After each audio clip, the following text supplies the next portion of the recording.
আপনারা দেখতে পাচ্ছেন সকাল থেকে কিভাবে আওয়ামী লীগ কর্মীরা তাণ্ডব শুরু করে এবং আজ ৫ আগস্টকে ঘিরে তাদের মাস্টার প্ল্যান কিভাবে সফল করতে ঘুরে। জুলাই গণঅভ্যুত্থান দিবস আজ এলো ১ বছর এবং ৫ই আগস্ট শেষ পর্যন্ত বাংলাদেশের রাষ্ট্রপতিও আওয়ামী লীগের পক্ষে তার অবস্থানটা একেবারে স্পষ্ট করতে বাধ্য হলেন কিংবা স্পষ্ট করলেন। পথ খুঁজছে ইউনূস বাহিনী। ইতিমধ্যে একাধিক অবসরপ্রাপ্ত বিচারক কিন্তু সেই সকল পথে সন্তুষ্ট নন ডক্টর ইউনূস এবং তার বাহিনী। জুলাই ঘোষণার চারপাশে অনেক প্রশ্ন ঘুরপাক খাচ্ছে। কেন বিএনপিকে বাদ দেওয়া হলো বলে মনে হচ্ছে? ৩০ লাখ টাকার রহস্যটা আসলে কি? মাহফুজ আলম আর আসিফ মাহমুদ, সজীব ভুঁইয়ার ছাত্র জনতা যদি না থাকে তাহলে কারা টিকিয়ে রাখবে ডক্টর ইউনূসের সরকারকে? কে হবে ডক্টর ইউনূসের ছাত্র জনতা? ডক্টর ইউনূসের সরকারকে কারা একটা দীর্ঘ সময় নির্বাচন থেকে দূরে রেখে নির্বাচন বিলম্বিত করে সরকার চালিয়ে যাওয়ার একটা ফ্রি টিকেট, ফ্রি ম্যান্ডেট দেবে? হঠাৎ করেই অন্তর্বর্তীকালীন সরকারের মধ্যেই তোলপাড় সৃষ্টি হয়ে গেছে, ঘটনা শুরু হয়ে গেছে। এই তোলপাড় সৃষ্টির যে আউটকাম এটা স্পষ্ট হচ্ছে। মানে পা থেকে মাথা পর্যন্ত কলিজায় ভরপুর কিন্তু আমাদের বর্তমান রাষ্ট্রপতি শাহাবুদ্দিন ওরফে চুপ্পু সাহেব। আওয়ামী লীগ সরকার কর্তৃক রাতারাতি আসলে জিরো থেকে হিরো হওয়ার সুযোগ পেয়েছেন শেখ হাসিনার দয়ায়। রাষ্ট্রপতির বাণী নিয়ে তোলপাড়। আসলে ঘটনা কি? ৫ আগস্ট আওয়ামী লীগ সরকার পতনের বর্ষপূর্তির দিন। এই বর্ষপূর্তি উপলক্ষে মহামান্য রাষ্ট্রপতি। আসসালামু আলাইকুম রহমতুল্লাহ। সবাই কেমন আছেন? আশা করি সবাই অনেক অনেক ভালো এবং সুস্থ আছেন। সবাইকে স্বাগতম জানাচ্ছি আমাদের আরেকটি নতুন ভিডিওতে। প্রতিদিনের মতো আমি আপনার মাঝে সিরিয়াত ফারুকি। দর্শক, আজকের ভিডিও টাইটেল মুখ থাম্বনেল দেখে বুঝতে পেরেছেন দেশে যে রাজনৈতিক চলমান পরিস্থিতি চলতেছে তার এই ধারাবাহিকতায় আজকের ভিডিওটা আপনাদের মাঝে তুলে ধরার চেষ্টা করেছি। যেখানে আপনার ভিডিওর শুরুতে বেশ কয়েকজনের বক্তব্য শুনেছেন এবং বেশ কয়েকটা প্রতিবেদন দেখেছেন, যে প্রতিবেদনগুলো দেখে বুঝতে পেরেছেন আজকের ভিডিওটা কতটা গুরুত্বপূর্ণ হতে চলেছে। আজকের ভিডিওটা মাধ্যমে যে দেশের যে রাজনৈতিক চলমান পরিস্থিতি চলতেছে সে সম্পর্কে আপনারা বেশ কিছু তথ্য জানতে পারবেন এবং দেশের যে রাজনৈতিক যে পরিস্থিতি চলতেছে সেটা সম্পর্কে অনেক বিষয় জানতে পারবেন। তো দর্শকের বিষয়টা নিয়ে আর বেশি বিস্তারিত না বলে আমরা সরাসরি মূল ভিডিওতে চলে যাচ্ছি। তার আগে ছোট্ট একটি অনুরোধ জানাতে চাই, যারা ফারুকি অনলাইন ইউটিউব চ্যানেলটিতে এখন তো চ্যানেল সাবস্ক্রাইব করে সাথে থাকবেন। যারা ইতিমধ্যে সাবস্ক্রাইব করেছেন তাদেরকে অসংখ্য ধন্যবাদ। যারা সাবস্ক্রাইব করেন তাদের উদ্দেশ্যে একটি কথা বলবো, দেখতে থাকুন, দেখতে দেখতে ভালো লাগবে, ভালোবাসা হয়ে যাবে ইনশাআল্লাহ। দর্শক, আর বেশি কথা না আমরা সরাসরি এখানে ধারাবাহিক শীঘ্রই এমন মারা খাবে এখান থেকে আর ফেরত আসার কোনো সুযোগ থাকবে না। অনেকে আমাকে বলতেছে ইদানিং কমেন্ট বক্সে মেসেজে যে আপনি রোস্টিং করেন। তো আপনাদের যদি সমর্থন থাকে আরো একটা চ্যানেল খুলে সেখানে আমি রোস্ট করব, চেষ্টা করা যায়, কি বলেন? আপনারা যদি সমর্থন করেন অবশ্যই সেটা করা সম্ভব। ৫ই আগস্ট, ঐতিহাসিক 5ই আগস্ট একটা বাংলাদেশের রাজনীতিতে কলঙ্কময় দিন, যেদিনে একটা নির্বাচিত সরকারকে নানামুখী ষড়যন্ত্রের মাধ্যমে তথাকথিত ডিপ স্টেটের দালালরা পাকিস্তানি দূষরদের সহায়তায় বাংলাদেশে রেজিম চেঞ্জ অপারেশন ঘটিয়েছিল, যার মাধ্যমে শেখ হাসিনা সরকারকে ক্ষমতাচ্যুত করে তাদেরকে দেশ থেকে বাধ্য করা হয়েছে। এরপর কিভাবে রেজিম চেঞ্জ করা হয়েছে, কোন পরিকল্পনা ছিল, মেটিকুলাস ডিজাইন ছিল, ইউনূস ক্ষমতায় বসেছে, সবকিছু আপনারা জানেন। সেই জুলাই জঙ্গি অভ্যুত্থানের 1 বছর পূর্তি উপলক্ষে অর্থাৎ 5ই আগস্ট জুলাই ঘোষণাপত্র আনুষ্ঠানিকভাবে ঘোষণা করবে আমাদের শান্তির কাকা, শান্তির পায়রা, শান্তির দূত, আন্তর্জাতিক সুৎখোর ডক্টর মোহাম্মদ ইউনূস। নিঃসন্দেহে জুলাই বিপ্লবীদের জন্য এটা একটা খুশির দিন, আনন্দের দিন, উৎসবের দিন এবং সেই প্রক্রিয়ায় তারা দেশের বিভিন্ন প্রান্ত থেকে লোকবল ঢাকা নিয়ে আসার জন্য ট্রেন ভাড়া করেছে। যেটা রাষ্ট্র কিভাবে একটা দলের জন্য ট্রেন ভাড়া করে লোকজন নিয়ে আসে এটা আমার মাথায় আসছে না। অনেকে এই ধরনের কথা বলতেছে যে রাষ্ট্র সরাসরি পৃষ্ঠপোষকতা করতেছে তাদেরকে ঢাকা নিয়ে আসার জন্য, এবং দেশে সরকারি ছুটি ঘোষণা করা হয়েছে। পাশাপাশি দেশের যতগুলো বেসরকারি শিক্ষা প্রতিষ্ঠান আছে, পাশাপাশি বাংলাদেশের গার্মেন্টস ফ্যাক্টরি সবকিছু বন্ধ ঘোষণা করা হয়েছে। কারণ একাধিক গার্মেন্টস মালিকদের সাথে কথা বলে এতটুকু জানতে পেরেছি, জুলাই সনদ ঘোষণা সেখানে গার্মেন্টস শ্রমিকদেরকে নিয়ে আসা হবে।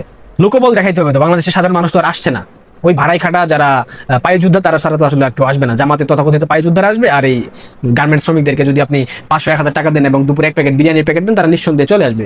কারণ যাতায়াত তো আর তাদের অর্থ ব্যয় করতে হচ্ছে না, সরকারের পক্ষ থেকে ব্যবস্থা করে দেওয়া হচ্ছে। এখানে চমকপ্রদ যে বিষয়, কেন বিএনপি মারা খাবে, আমি একবার নয়, বারবার নয়, শতবার বলেছি, জুলাই সনদ হচ্ছে বিএনপির জন্য ঝুলাই সনদ। মানে জুলাই সনদের মাধ্যমে বিএনপিকে সরকার ঝুলিয়ে দেবে। কিভাবে ঝুলিয়ে দেবে নিশ্চয়ই এটা আপনাদের জানতে ইচ্ছা করছে। দেখেন, এই জুলাই আগস্টের ষড়যন্ত্রের অন্যতম স্টেক হোল্ডার বিএনপি, এবং বিএনপি নেতাদের পক্ষ থেকে একাধিকবার বলা হয়েছে 1 দফার ঘোষক শহীদ জিয়ার ছেলে টিঙ্কু জিয়া অর্থাৎ তারেক জিয়া। টিঙ্কু জিয়া দেশে আসতে পারছে না এবং সে দেশে আসতে পারবেও না তার জীবদ্দশায়। আমি আপনাদেরকে এটা আজকে লিখিতভাবে বলে গেলাম। এখন এই যে স্টেক ছিল বিএনপির সেই তথাকথিত জুলাই আগস্টের ষড়যন্ত্রে এখন চাইলেও বিএনপি ডক্টর ইউনূস সরকারের বিরোধিতা করতে পারে না। একটু বিরোধিতা করে, আবার ঠিক আরেকটা পক্ষ গিয়ে তেল মালিশ করে ইউনূসের। এটা আমরা দেখেছি। মির্জা ফখরুল বিরোধিতা করলে সালাউদ্দিন গিয়ে তেল দেয়, আর সালাউদ্দিন বিরোধিতা করলে ফখরুল গিয়ে তেল দেয়। এটা হচ্ছে একটা ব্যালেন্স পলিটিক্স, এবং সেটা বিএনপি খুব ভালোভাবে করতেছে ইউনূসের সাথে। কারণ ইউনূসের বিরুদ্ধে গেলে ইউনূস বারবার বলে না যে আমি সব বলে দেবো, ফাঁস করে দেবো। কি ফাঁস করে দেবে? ফাঁস করে দেবে এটা যে জুলাই আগস্টে 7.62 দিয়ে বিএনপির ছাত্র দলের নেতাকর্মীরা সিভিলিয়ানদের উপর হামলা করেছে, মানুষ হত্যা করেছে, লাশের রাজনীতি করেছে। এটা কিন্তু ডক্টর ইউনূস জানে, নথিপত্রও আছে। তো এই জায়গা থেকে বিএনপি চাইলেও ইউনূসের বিরুদ্ধে কথা বলতে পারে না। যতটুকু বলে লুক দেখানো, রাজনীতি ঠিক রাখার জন্য, ব্যালেন্স করার জন্য। এখন সালাউদ্দিন সাহেব ঘোষণা দিয়েছে জুলাই সনদে স্বাক্ষর করতে যে কোনো সময় প্রস্তুত বিএনপি। কিন্তু মজার বিষয় হচ্ছে কি জানেন, 5 আগস্টে জুলাই ঘোষণাপত্র পাঠ করবে প্রধান উপদেষ্টা শান্তির মহাজন ইউনূস, এবং তাদের যে বিশাল একটা আয়োজন করা হয়েছে অনুষ্ঠানের, সেই অনুষ্ঠানে নিমন্ত্রণ পায় নাই শেষরা বিএনপি। এরপর কি বলা উচিত বলেন? বিএনপিকে কি বলবেন আপনারা বলেন? বিএনপির তথাকথিত যে নেতাকর্মী আমার কমেন্ট বক্সে এসে আমাকে গালমন্দ করো, তোমাদের উদ্দেশ্যে বলতে চাই, টিঙ্কুজিয়ার সৈনিকেরা, তোমাদের যে ন্যূনতম লজ্জাবোধটুকু নাই সেটা কি তোমরা জানো? তোমার নেতারা যে নির্লজ্জ বেহায়া, তোমরা কি সেটা জানো? জুলাইয়ের ঘোষণাপত্রে স্বাক্ষর করার জন্য প্রস্তুতি নিয়ে আছে, আসার জন্য পায়ে একটা তুলে আছে, জুতা জামা পরে রেডি হয়ে আছে সালাউদ্দিন, ফখরুল, রিজভী, দুলুরা। অথচ প্রধান উপদেষ্টা ইউনূস এবং তার যে তথাকথিত এনসিপি এবং জামাত বিএনপিকে 2 পয়সার দামও দেয় নাই, তাদেরকে নিমন্ত্রণই করে নাই ভাই। এখন বলি বিএনপির জন্য জুলাই সনদ কিভাবে? জুলাই সনদ মেটিকুলাস ডিজাইনের অন্যতম অবিচ্ছেদ্য অংশ ছিল বিএনপি। এবং ঘুরে এলো 1 বছর এবং 5ই আগস্ট। মনে আছে? আজ থেকে ঠিক 1 বছর আগে বাংলাদেশ থেকে আপনারা সরিয়ে দিয়েছিলেন বা দেশ ছাড়তে বাধ্য করেছিলেন আপনাদের বৈধ প্রধানমন্ত্রী শেখ হাসিনাকে। 360 ডিগ্রি ঘুরে এসছে পৃথিবী, বা এক কথায় বলা যেতে পারে সূর্যকে এই 1 বছরে পুরোপুরি একবার প্রদক্ষিণ করে এসেছে। হাহাকার সে সময় ছিল রাস্তাঘাটে, আর এবার হাহাকার লোকের ঘরে ঘরে। কেন? তার কারণ দোষ আপনাদের। ওই যে একটা কথা বলি না, আপনাদের বাংলাদেশিদের পায়ে কুড়োল কেউ মারেনি, কুড়োল রাখা ছিল, আপনারা বাংলাদেশিরা নিজের পা নিয়ে গিয়ে কুড়োলের উপরে মেরেছিলেন। তাই সেই দায়িত্ব আপনাদের নিজেদের। 5ই আগস্ট এমন একটা সিচুয়েশন তৈরি হয়েছিল যেখানে শেখ হাসিনা দেশ ছাড়তে বাধ্য হয়েছিলেন, আর এবার 5ই আগস্ট এমন একটা সিচুয়েশন যেখানে মোহাম্মদ ইউনূস পালাতে পারলে বাঁচে। আসলে আপনারা তো খাল কেটে কুমির আনেননি, আপনারা খাল কেটে তিমি, হাঙর সব কিছুই নিজেদের দেশে প্রবেশ করিয়েছেন। মা বাবার সঙ্গে ঝগড়া হতেই পারে, মা বাবার সঙ্গে ঝগড়া হলে তাদের সঙ্গে বসে আলোচনা করা উচিত, এবং আপনাদের বিবেচনা করা উচিত যে মা বাবা কতটা আপনাকে হেল্প করছে, কিংবা আপনার যে চাহিদা সেই চাহিদা মেটানোর জন্য কতটা এগ্রি হয়েছে। যদি আপনাদের মনে থাকে তাহলে আপনারা দেখুন বৈষম্য বিরোধী ছাত্র আন্দোলন কেন বলা হয়, তার কারণ এটার নাম ছিল কোটা আন্দোলন। মুক্তিযোদ্ধা যারা ছিল তাদেরকে 40% উপরে প্রায় 45 বা 46% একটা আলাদাভাবে তাদের জন্য রাখা হয়েছিল জায়গা, যেটার বিরোধিতা করেছিলেন আপনারা। একেবারে সঠিক, এই নিয়ে দ্বিমত কারণ নেই। সেখান থেকে নেমে এসেছিল আওয়ামী লীগের বা আপনাদের প্রধানমন্ত্রী শেখ হাসিনা, এবং মাত্র 7%-এ তিনি এগ্রি হয়ে গিয়েছিলেন। তখন আপনাদের পেছন থেকে একটি ডাকাত দল উস্কাচ্ছিল, আর আপনারা সেই ডাকাত দলের উস্কানিতে নিজের মা বাবা সবাইকে ত্যাগ করে কি করলেন? নিজের মা বাবাকে বিতাড়িত করে দিলেন বাড়ি থেকে, আর ডাকাতদেরকে নিয়ে এলেন নিজেদের ঘরে। এতে সুবিধা কি হলো? ডাকাত দলের যেটা প্ল্যান ছিল সেই প্ল্যান সাকসেস হয়ে গেল। শেষ পর্যন্ত বাংলাদেশের রাষ্ট্রপতিও আওয়ামী লীগের পক্ষে থাকতে পারলেন না, আওয়ামী লীগের বিপক্ষে তার অবস্থানটা একেবারে স্পষ্ট করতে বাধ্য হলেন, কিংবা স্পষ্ট করলেন নিজের বাঁচার পথ সুগম করতে। এর আগে আওয়ামী লীগের নেতাকর্মীদের নানাভাবে আলোচনা করতে শুনেছি যে তারা প্রচণ্ডভাবে ভরসা করছে সেনাপ্রধানের ওপরে, সেনাবাহিনীর ওপরে, কিন্তু গোপালগঞ্জ ঘটনার পরে তাদের আবার ইউটার্ন আলোচনা আমরা শুনছি। তারা সেনাবাহিনীর ওপরে, সেনাপ্রধানের ওপরে ব্যাপক ক্ষিপ্ত, এবং তাদের ধারণা সেনাপ্রধান ইউটার্ন নিয়েছেন, তিনি সরাসরি সরকারের পক্ষে এখন অবস্থান নিচ্ছেন। সেনাবাহিনী আইএসপিআর এর পেজে যখন জুলাই অভ্যুত্থানের নানা ভিডিও পোস্ট করতে দেখেছি আমরা, তখন আওয়ামী লীগের মধ্য থেকে আলোচনা শুরু হয়েছে যে সেনাবাহিনী একেবারে সম্পূর্ণ ইউটার্ন নিয়েছে। কিন্তু বাস্তবতা কি? বাস্তবতা হচ্ছে যে একটি দেশের আইনশৃঙ্খলা রক্ষাকারী বাহিনী, সশস্ত্র বাহিনী, তারা সরকারের সঙ্গে সুসম্পর্ক রেখে সরকারের মতামতের ভিত্তিতেই সামনে এগিয়ে যাবে, এটাই বাস্তবতা। এর ব্যতিক্রম ঘটা মানেই হচ্ছে দেশে এক ধরনের অস্থিরতা তৈরি হওয়া, সেটা নিশ্চয়ই কোনো পক্ষই চাইবে না। তাতে কোনো পক্ষের লাভ হবে, কোনো পক্ষের ক্ষতি হবে, এটাও বাস্তবতা। এবার আমরা দেখলাম মহামান্য রাষ্ট্রপতি শাহাবুদ্দিন চুপ্পু তিনি জুলাই আগস্ট যে অভ্যুত্থান তার 1 বছর পূর্তি উপলক্ষে যে বাণী দেবেন, আগামীকালকে সেই বাণীটা দেওয়ার কথা, কিন্তু আজকেই গণমাধ্যমে সেটা প্রকাশ হয়ে গেছে এবং এরই মাঝে এটা নিয়ে ব্যাপক আলোচনাও শুরু হয়েছে। বিভিন্ন বিশ্লেষক বিভিন্নভাবে বিশ্লেষণের চেষ্টা করছেন, যেখানে যে বাণী তিনি দিয়েছেন সেটা স্পষ্ট করেই শেখ হাসিনা এবং তার সরকারের বিরুদ্ধে অবস্থান করা। যে সরকারের নিয়োগপ্রাপ্ত রাষ্ট্রপতি শাহাবুদ্দিন চুপ্পু, নিয়োগের সময় তাকে নিয়ে যথেষ্ট সমালোচনা ছিল যে এই ব্যক্তিকে কেন, কোন যোগ্যতায় রাষ্ট্রপতি বানানো হলো।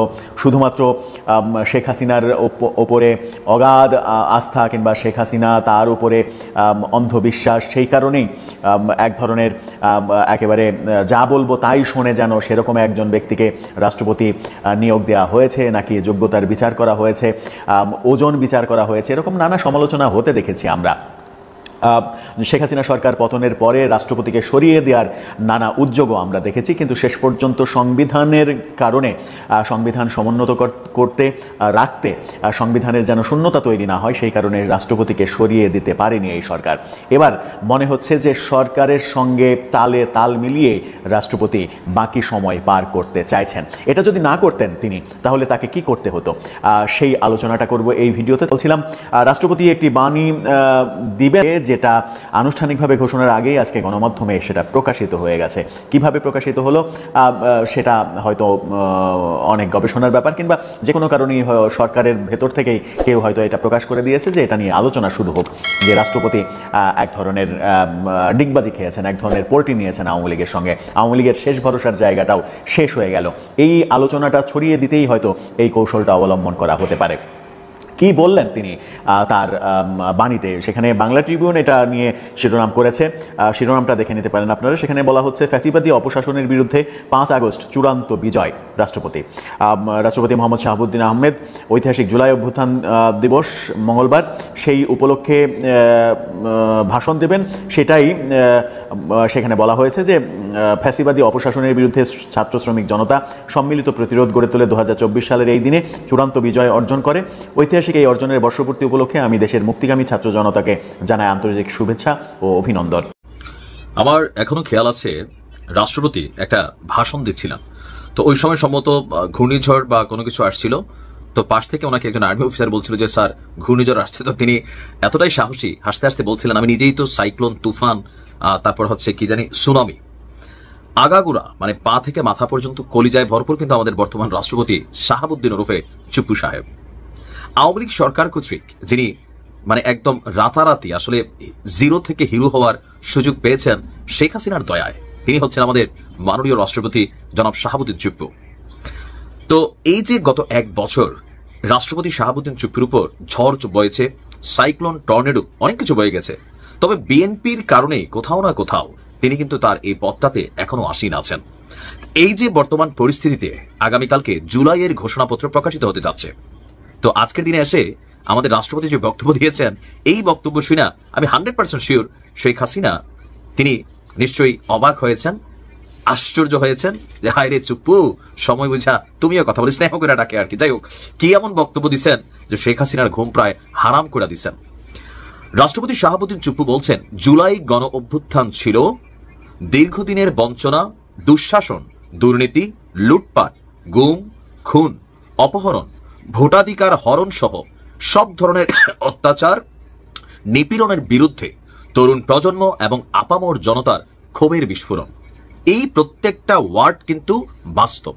এখন আওয়ামী লীগের যারা ফ্যান ফলোয়ার আছে বা আমরা যারা বিভিন্ন দলগুলোর সাপোর্টার আছি, আমরা মনে করি যে না ভাই, আমার নেতা বা আমার নেত্রী ক্ষমতায় থাকাকালীন যা করতেছে সবই জায়েজ। এই সেন্সে কারা থাকে, যারা দল ক্ষমতায় থাকলে সুবিধার ভাগিদার হয়, কিন্তু আবার যারা সুষ্ঠু রাজনীতি পছন্দ করে, যারা মনে করে রাজনীতির মানুষ হচ্ছে দেশ সেবা, জনসেবা, তারা কিন্তু এই জিনিসগুলোকে পছন্দ করে না।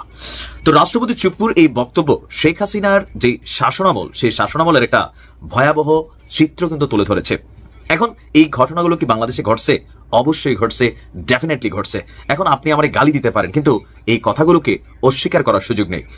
রাজনৈতিক প্রতিহিংসার যেই মানে রূপরেখা আওয়ামী লীগের 15 বছরে আমরা দেখেছি, গত 1 বছরেও এই রূপরেখা কিন্তু কম দেখি নাই, যে আওয়ামী লীগ শাসনামলে যারা বিএনপি জামাত করত তাদেরকে রাজনৈতিকভাবে বা সরকারের বিরুদ্ধে যারাই কথা বলতো তাদেরকে সরকারিভাবে রাষ্ট্রীয় যন্ত্র ব্যবহার করে দমন নিপীড়ন করা হতো, পলিটিক্যালি ক্যারিয়ার ধ্বংস করা হতো, যাকে যেভাবে দরকার ওইভাবেই সাইজ করা হইতো। তো গত 1 বছরে কি আর পরিবর্তন খুব বেশি ঘটছে? হ্যাঁ, কিছুটা উন্নতি হয়েছে, বাট একবারে যে সব বদলাই গেছে তা কিন্তু না। গেল 3 দিন আগে হিউম্যান রাইটস ওয়াচের যুক্তরাষ্ট্রভিত্তিক যে সংস্থা তারা কিন্তু একটা প্রতিবেদন দিয়েছে যে এখনো বাংলাদেশে আমরা দেখি কথায় কথায় কি ছিল আওয়ামী লীগ বলতো তুই শিবির তুই জামাত, আর এখন বলা হয় তুই আওয়ামী লীগের দোসর, এরকম ট্যাগ কিন্তু এখনো বন্ধ হয় নাই। তো শাহাবুদ্দিন চুপ্পু তিনি আপনার বলছেন যে এই বৈষম্যমূলক ফেসিবাদী ব্যবস্থাকে বিলুপ্ত করে গণতন্ত্রের পুনঃপ্রতিষ্ঠা, জনগণের ক্ষমতায়ন এবং মত প্রকাশের স্বাধীনতাকে সুনিশ্চিত করাই ছিল জুলাই অভ্যুত্থানের মূল লক্ষ্য। আর এই বক্তব্য দেওয়ার পরে যেই পত্রিকাগুলোতে এই নিউজটা হয়েছে, শাহাবুদ্দিন চুপ্পুর 14 গোষ্ঠী আওয়ামী লীগের নেতাকর্মীরা উদ্ধার করছে। কেউ বলছেন মির্জাফর, কেউ বলছেন বিশ্বাসঘাতক, কেউ বলছেন বেঈমান। কিন্তু আপনি ভাই একবার চিন্তা করছেন, আপনি যদি চুপ্পু সাহেবের জায়গায় থাকতেন আপনি আরো 2 লাইন বেশি বলতেন, কারণ জলে বসবাস করে আপনি কুমিরের সাথে পাঙা নিবেন এটা কিন্তু সম্ভব না। তো প্রিয় দর্শক, এই বিষয়টি আপনার মূল্যবান মতামত অবশ্যই কমেন্ট করে জানাবেন। আর কে কোথা থেকে আজকের ভিডিও দেখেছেন অবশ্যই নিচে কমেন্ট করে জানাতে ভুলবেন না। ধন্যবাদ সবাইকে। আজকের ভিডিও দেখে আশা করি আপনাদের কাছে ভালো লেগেছে। ভিডিওটি ভালো লাগলে অবশ্যই শেয়ার করে দিবেন, চ্যানেলটা নতুন থাকলে চ্যানেল সাবস্ক্রাইব করে সাথে থাকবেন। দর্শকের ভিডিও দেখার জন্য সবাইকে অসংখ্য ধন্যবাদ জানিয়ে এখানে শেষ করব। দেখা হবে অন্য কোনো ভিডিওতে। ভালো থাকবেন, সুস্থ থাকবেন। আল্লাহ হাফেজ।